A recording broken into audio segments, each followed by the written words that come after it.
여기요, 따끈따끈해요. 겨울 저녁 명동 골목이었습니다. 꼬치어묵 포장마차 앞에 한 꼬마가 서 있었어요. 비싼 코트를 입은 7살 남자아이였습니다.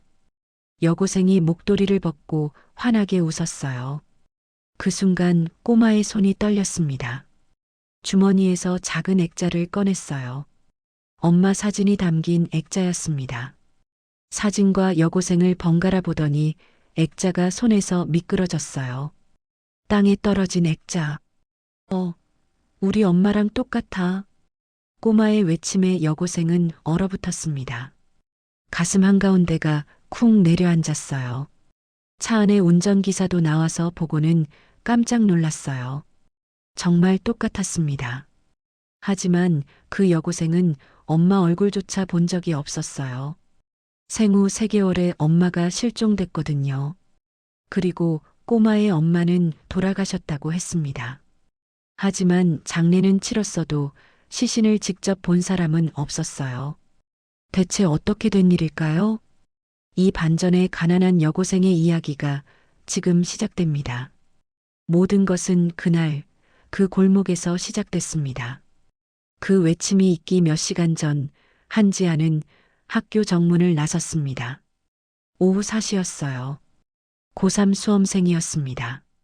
친구들은 학원으로 향했지만 지아는 다른 곳으로 갔어요. 집이었습니다. 할아버지, 다녀왔어요. 낡은 원룸 문을 열자 외할아버지가 창가에 앉아 계셨어요. 70이 넘은 나이에 치매가 시작됐습니다. 지아야, 밥은 먹었니?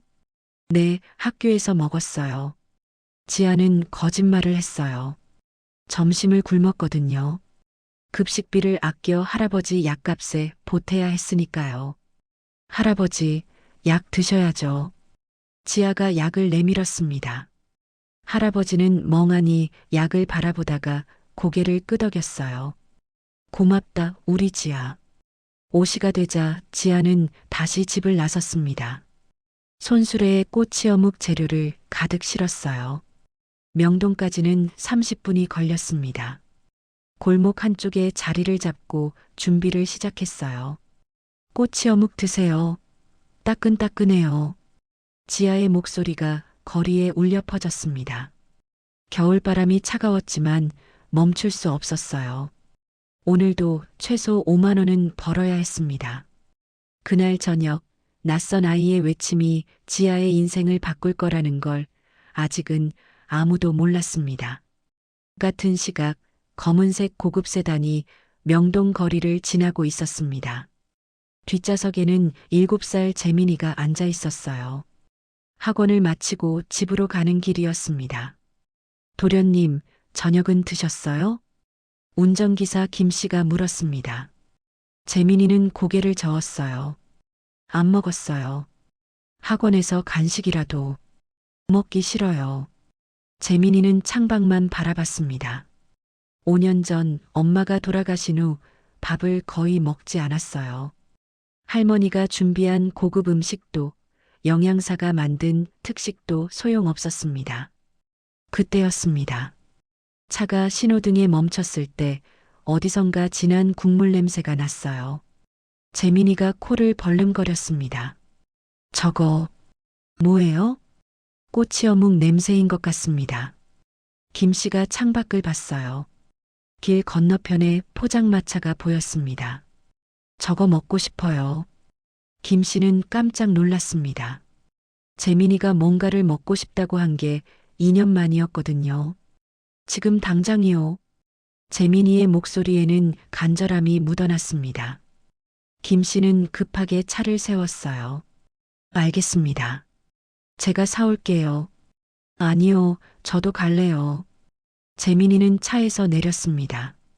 김 씨와 함께 횡단보도를 건넜어요. 포장마차가 점점 가까워졌습니다.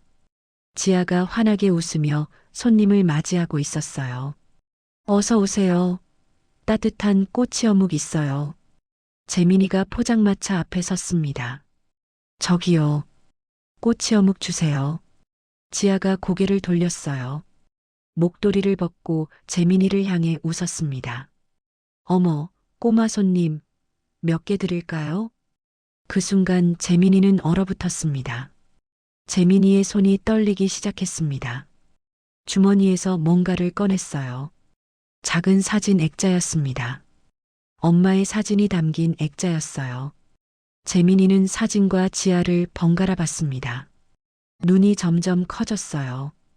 입술이 파르르 떨렸습니다. 어, 액자가 손에서 미끄러졌어요. 땅에 떨어지며 탁 소리가 났습니다. 우리 엄마랑 똑같아. 재민이의 외침이 거리에 울려 퍼졌습니다. 지아는 당황해서 멈춰섰어요. 꼬마 손님, 무슨 소리야? 재민이는 떨어진 액자를 주워 지아에게 내밀었습니다. 여기요. 우리 엄마예요. 눈물이 재민이 뺨을 타고 흘러내렸어요. 똑같아요. 진짜 똑같아요. 김 씨가 급하게 다가왔습니다. 차창 너머로 지아를 봤을 때부터 이미 알고 있었어요. 정말 엄마와 닮았다는 걸. 하지만 그럴 리 없었습니다. 엄마는 5년 전 사고로 돌아가셨으니까요. 죄송합니다. 도련님이 놀라셨나 봅니다. 김 씨가 사과했지만 눈은 지아에게서 떼지 못했습니다. 지아는 사진을 봤어요. 30대쯤 되어 보이는 여자였습니다. 환하게 웃고 있는 모습이었어요. 이분이 엄마니? 네, 돌아가셨어요. 5년 전에. 재민이가 울먹이며 대답했습니다. 지아는 사진을 재민이에게 돌려주었어요. 많이 닮았나 봐. 근데 난 엄마가 아니야. 하지만 꼬마 손님, 꼬치 어묵 먹을래? 지아가 부드럽게 웃으며 꼬치 어묵을 건넸습니다. 재민이는 꼬치 어묵을 받아들었어요. 한 입 베어 물었습니다. 따뜻했어요. 엄마가 해주던 음식처럼 따뜻했습니다. 맛있어요. 재민이가 처음으로 웃었습니다. 김 씨는 그 모습을 보며 가슴이 뭉클했어요. 2년 만에 처음 보는 미소였습니다. 그날 이후 재민이는 매일 포장마차를 찾아왔습니다. 학원이 끝나면 김과 함께 왔어요. 누나, 오늘도 왔어요. 재민이는 이제 지아를 누나라고 불렀습니다. 지아도 재민이가 좋았어요. 우리 재민이 오늘 학교에서 뭐 했어? 오늘이요? 미술 시간에 그림 그렸어요. 재민이가 가방에서 그림을 꺼냈습니다. 엄마 그림이었어요. 우리 엄마예요. 예쁘죠? 지아는 그림을 보며 미소 지었습니다. 응, 정말 예쁘다. 재민이가 꼬치 어묵을 먹으며 물었어요. 누나는 엄마 사진 있어요? 그 질문에 지아의 손이 멈췄습니다. 사진? 네, 저는 엄마 사진이 많아요. 보여줄까요? 재민이가 김씨 휴대폰을 받아 사진을 보여줬습니다. 행복하게 웃고 있는 엄마의 모습들이었어요. 우와, 많다. 지아가 웃으며 말했지만 목소리가 떨렸습니다. 누나도 보여줘요. 재민이가 졸랐어요. 지아는 천천히 주머니에서 휴대폰을 꺼냈습니다. 떨리는 손으로 갤러리를 열었어요. 사진들이 나타났습니다. 할아버지 사진, 학교 사진, 포장마차 사진. 하지만 엄마 사진은 없었어요. 지아는 계속 스크롤을 내렸습니다. 더 과거로, 더 과거로. 하지만 끝까지 엄마 사진은 나오지 않았습니다. 재민이가 화면을 들여다봤어요. 누나, 엄마 사진이 없어요? 지아는 휴대폰을 내렸습니다. 응, 한 장도 없어. 왜요? 내가 아기였을 때 엄마가 사라지셨거든. 지아의 목소리가 작아졌습니다. 재민이는 지아의 손을 꼭 잡았어요. 누나, 슬퍼요? 아니야. 괜찮아. 지아가 웃으려 했지만 눈가가 붉어졌습니다. 재민이는 자기 휴대폰을 내밀었어요. 그럼 우리 엄마 사진 같이 봐요. 누나랑 똑같잖아요. 그 말에 지아는 재민이를 꼭 안았습니다. 고마워, 재민아. 김 씨는 차 안에서 그 모습을 지켜봤어요. 가슴이 먹먹했습니다. 그날 밤 지아는 집으로 돌아왔습니다. 할아버지는 여전히 창가에 앉아 계셨어요. 할아버지, 지아가 조심스럽게 불렀습니다. 응? 지아야, 밥은 먹었니? 아침에도 같은 질문을 하셨어요. 지아는 참았습니다. 할아버지, 엄마 사진 어디 있어요? 할아버지의 손이 멈췄습니다. 엄마 사진? 네. 사라진 엄마요. 할아버지는 잠시 멍하니 지아를 바라봤어요. 그러더니 천천히 일어났습니다. 사진. 어디 뒀더라? 할아버지가 서랍을 열었습니다. 낡은 물건들이 쏟아져 나왔어요. 오래된 안경, 시계, 편지들. 하지만 사진은 없었습니다. 분명히 여기. 할아버지가 다른 서랍을 뒤적거렸습니다. 책상 서랍, 옷장, 신발장까지.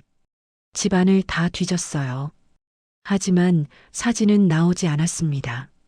어디 있지? 분명히. 할아버지의 손이 떨렸습니다. 치매 증상이었어요. 기억이 흐릿해지고 있었습니다. 할아버지, 괜찮아요. 지아가 할아버지를 부축했습니다. 미안하다, 지아야. 내가 어디 뒀는지. 할아버지의 눈에서 눈물이 흘러내렸어요. 괜찮아요. 천천히 생각하면 돼요. 하지만 지아도 알고 있었습니다. 할아버지의 기억은 점점 사라지고 있다는 걸.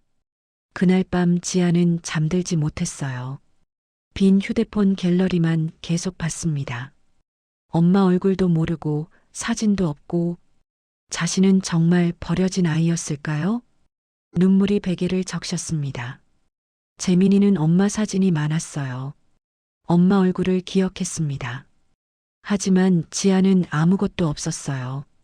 엄마가 어떻게 생겼는지조차 몰랐습니다. 엄마, 어디 계세요?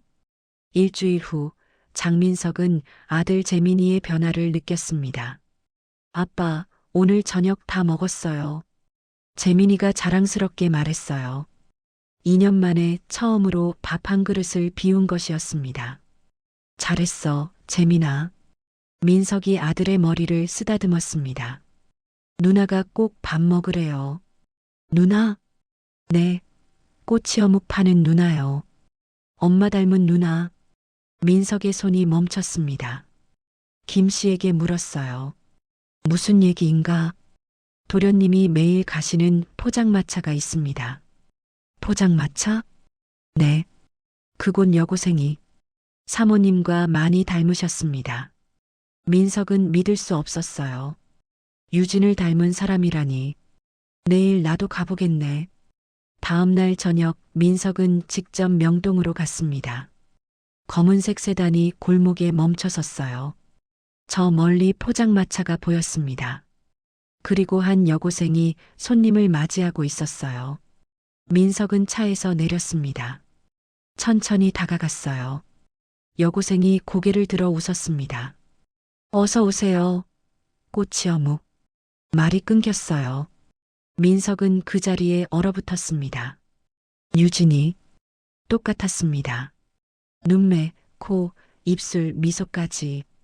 5년 전 그날 마지막으로 본 아내의 모습이었어요. 하지만 말이 안 됐습니다. 유진은 죽었습니다. 그리고 이 아이는 너무 어렸어요. 손님, 주문하시겠어요? 지아가 다시 물었습니다. 민석은 정신을 차렸어요. 아, 네. 꼬치 어묵 2개 주세요.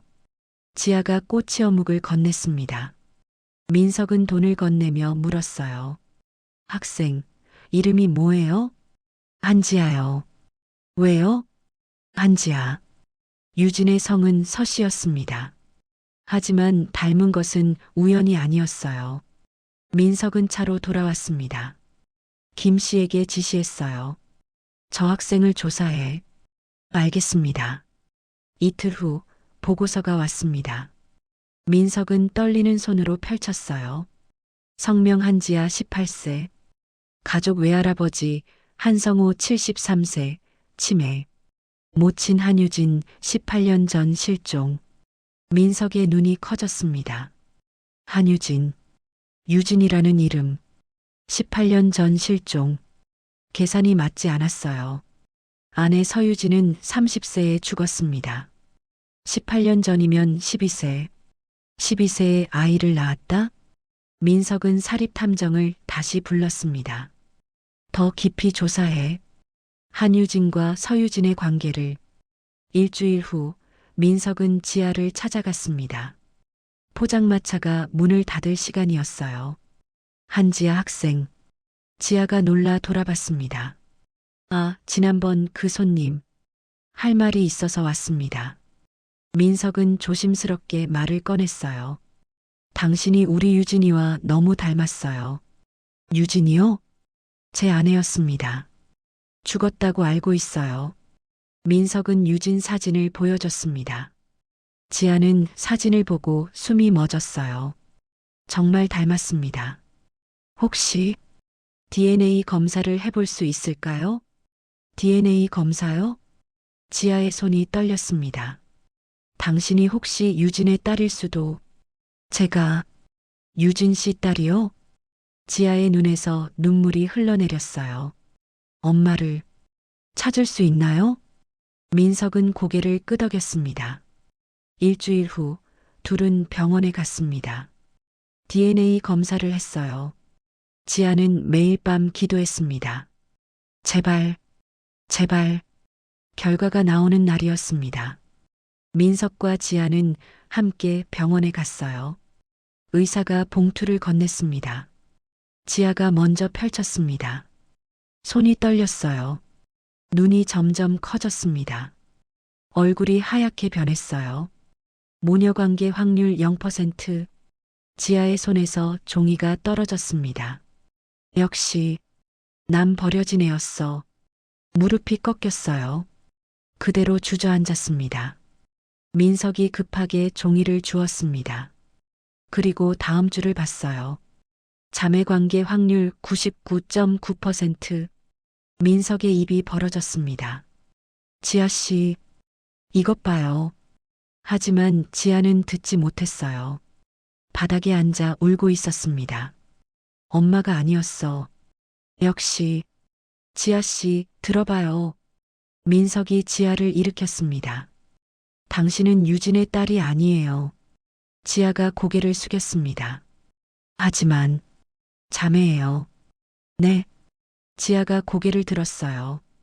99.9% 자매 관계래요. 민석이 종이를 보여줬습니다. 지아는 믿을 수 없었어요. 자매면. 언니? 그래요. 유진은 당신 엄마가 아니라 언니였어요. 지아는 종이를 다시 봤습니다. 자매관계 99.9%.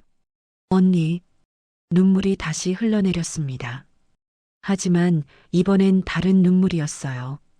그럼 제 진짜 부모는 저를 버린 거네요. 지아는 다시 무너졌습니다. 그로부터 한 달이 지났습니다. 민석은 지아의 할아버지 치매 치료를 지원했어요. 최고의 병원에서 치료를 받았습니다. 어느 날 할아버지가 갑자기 말했어요. 유진이, 아직 못 깨어났니? 지아가 놀라 물었습니다. 할아버지, 무슨 말이에요? 병원비. 내가 어떻게... 할아버지가 다시 치매 증상으로 멈췄습니다. 민석은 그 말을 놓치지 않았어요. 유진의 사망 진단서를 다시 확인했습니다. 서명란에 이상한 공백이 있었어요. 담당 의사도 5년 전 퇴직했고 장례는 시신 없이 진행됐습니다. 설마... 민석은 할아버지에게 물었습니다. 치료가 잘 되어 할아버지는 정신이 돌아온 상태였어요. 유진이가 어디 있습니까? 할아버지가 눈물을 흘렸습니다. 살아있어. 유진이가. 충격이었습니다. 5년 전 사고 후 혼수 상태였어요. 할아버지가 떨리는 목소리로 말했습니다. 그 집 시어머니가 병원비를 끊었어요. 식물인간은 수치라고 사망 선언을 강요했어요. 제가 몰래 유진이를 데려왔습니다. 요양병원에 5년간. 민석은 숨이 멎었습니다. 지금은요? 최근에 깨어났어요. 다음 날 민석과 지아, 재민이는 함께 병원으로 갔습니다. 요양병원 한쪽 병실이었어요. 문이 열렸습니다. 침대에 한 여자가 누워 있었어요. 야윈 모습이었지만 살아 있었습니다. 엄마, 재민이가 울먹였습니다. 유진이 천천히 고개를 돌렸어요. 재민아, 우리 아들. 눈물이 흘러내렸습니다. 미안해. 엄마가 늦었어. 엄마. 재민이가 달려가 유진을 안았습니다. 민석도 다가갔어요. 유진, 당신이. 여보, 미안해요. 지아는 문 앞에 서서 지켜봤습니다. 유진이 지아를 봤어요. 당신이. 언니. 저예요. 지아. 유진의 눈에서 눈물이 쏟아졌습니다. 동생. 내 동생. 지아가 다가가 유진의 손을 잡았어요. 언니 만나서 반가워요. 미안해. 몰랐어. 자매인 줄. 괜찮아요. 이제 만났잖아요. 유진이 지아를 끌어안았습니다. 고마워. 재민이 챙겨줘서. 1년 후 봄날 대학교 정문이었습니다. 벚꽃이 만개했어요. 지아는 조리학과 입학 허가서를 들고 서 있었습니다. 유진, 민석, 재민이, 할아버지 모두 함께 왔어요. 이모, 축하해요. 꿈 이뤘어요. 재민이가 꽃다발을 건넸습니다. 지아는 눈물을 흘렸어요. 언니, 고마워. 입학식 후 캠퍼스 벤치에 앉았습니다. 지아가 만든 꼬치 어묵 도시락을 열었어요. 이모, 이거 우리 처음 만난 날 맛이에요. 재민이가 환하게 웃었습니다. 맞았어요. 그날 겨울 명동 골목의 그 맛이었습니다. 벚꽃 아래 행복한 가족. 언니, 저 꼭 훌륭한 요리사 될게요. 넌 이미 최고야. 우리 가족의 마음을 요리했잖아. 봄날 오후 가족 모두의 얼굴엔 한박 웃음이 가득했습니다. 오늘 이야기 어떠셨나요? 가난해도 포기하지 않고 요리사의 꿈을 향해 노력하던 지아가 헤어졌던 가족도 만나고 대학 조리학과에 입학하는 흐뭇한 이야기였어요. 가난한 지아처럼 돈이 없다고 또는 나이가 많다고 몸이 힘들다고 꿈꾸고 있던 것을 미루고 있진 않나요? 저는 얼마 전 서울 연신내에 노란색 간판이 걸린 한 프랜차이즈 카페에 갔었는데요. 70대로 보이는 여성분께서 열심히 커피를 내리고 있었어요. 할머니 바리스타 분께서 만들어주신 정말 맛있었던 커피에 큰 감동을 받았어요. 하루에도 우리에겐 수많은 일들이 일어납니다. 내일이란 말은 어쩌면 사치일지도 몰라요. 마음에 담아두신 그 무엇이 있다면 나이가 어떻든 지금 시작하세요. 시도해보지 않으면 우린 어떤 것도 알 수가 없답니다. 구독과 좋아요로 응원해주시면 따뜻한 사연의 이야기를 계속 전해드릴게요. 시청해주셔서 감사합니다.